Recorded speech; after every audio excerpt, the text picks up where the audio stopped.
Good morning. Here is today's word of blessings for you.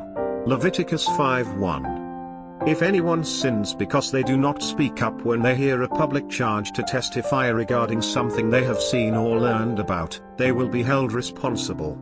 Today's title is When You Don't Speak Up. One of the most deplorable modern syndromes is extreme individualism.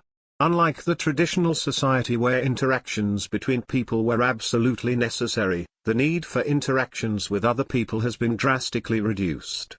Technical advancements such as computers and the internet encouraged and facilitated a more isolated lifestyle. The social changes also boosted modern self-centered trends.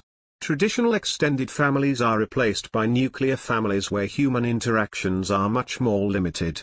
People can hardly see and care for people out of their narrow boundaries.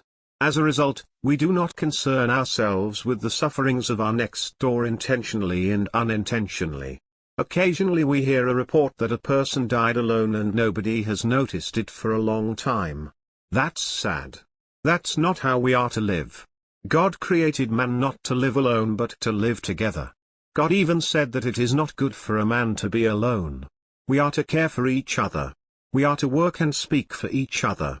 There is no none of my business for God's people. Today's passage clearly states that it is sin not to speak up when we hear a public charge to testify regarding something we have seen or learned about. People of God must speak up for the truth, or they will be held responsible before God. We should not keep silent about the truth if we have seen or learned about it.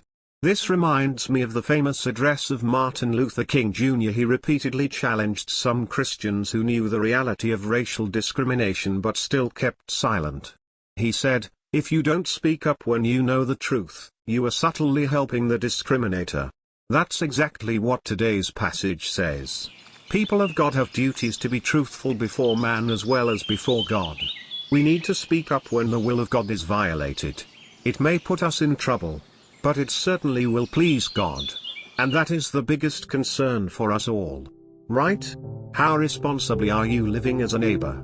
How responsible are you living before God?